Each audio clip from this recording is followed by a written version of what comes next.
अब 10:45 का वक्त रखा गया था कि प्रधानमंत्री नरेंद्र मोदी लीवर खोलेंगे और आजाद करेंगे, लेकिन अभी और कितना इंतजार, कब तक वो तस्वीरें आ सकती हैं?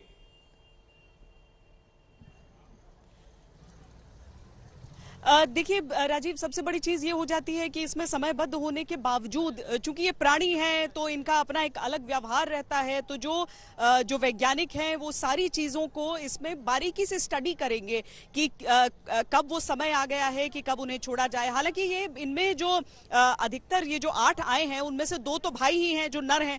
अब जो 2 मादा हैं वो दोनों एक दूसरे की बहुत प्रगाढ़ दोस्त हैं, वो साथ ही साथ रहती हैं। तो उस तरह से एक समूह के तौर पर इसमें दिक्कत आनी नहीं चाहिए। एक लंबी यात्रा के बाद आए हैं, थोड़ा संयम से, थोड़ा नजाकत के साथ इन सब को छोड़ा जाएगा यहाँ पर, इन सभी को इस प्रांगण में, इस परिसर में। और बस अब उन तस्वीरों का इंतजार ही हो रहा है, क्योंकि चूंकि ये बहुत ज्यादा दिक्कतें भी रहती हैं, आशंकाएं रहती हैं कि कहीं इन पर किसी तरीके का इन्फेक्शन न हो जाए। तो उन सारी चीजों को देखते हुए इन सब को जो है वो बहुत ध्यान से रखा जा रहा है। लोगों को भीतर जाने की अनुमति नहीं है, दूर रखा जा रहा है वहां से। वैसे भी जिस क्षेत्र में उन सबको रखा जाएगा उस क्षेत्र में ये सारी जो इलाके को बांधा जाएगा एक कपड़े से, इस तरह का बताया गया है हमें। और 30 दिन तक उन्हें उसी इलाके में वहां पर पूरी तरीके से सिक्लूडेड रखा जाएगा, आइसोलेटेड रखा जाएगा। वो आइसोलेशन इनका रहेगा कि नए पर्यावरण में आ रहे हैं, नए माहौल में, नए वातावरण में आ रहे हैं, कहीं किसी तरह का कोई इन्फेक्शन ना पकड़ ले।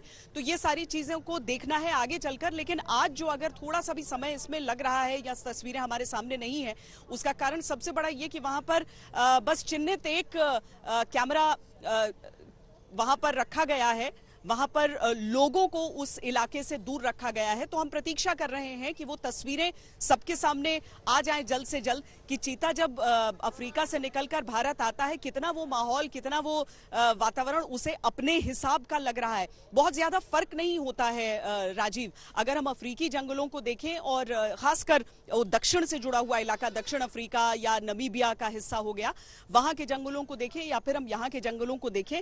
मौसम भी अभी यहाँ पर धूप जरूर तेज है, लेकिन तापमान ऐसा नहीं है कि बहुत ज्यादा किसी को विचलित कर सके। चीता इन सारी चीजों को लेकर पूरी तरीके से इन चीजों के लिए वो पूरी तरीके से इतने सालों से जो उसकी परवरिश भी हुई है वो उस तरह के वातावरण, उस तरह के तापमान में हुई है, तो उसके लिए तो तैयार है। लेकिन वो कोई बारीक सा भी फर्क रहता है तो इंसानी शरीर कैसे एक्ट करता है उसमें, और एक जीव का शरीर किस तरीके से, एक चीते का शरीर किस तरीके से एक्ट करेगा, इन सारी चीजों को मॉनिटर करते हुए ही एक एक कदम यहाँ पर उठाया जाना है अभी।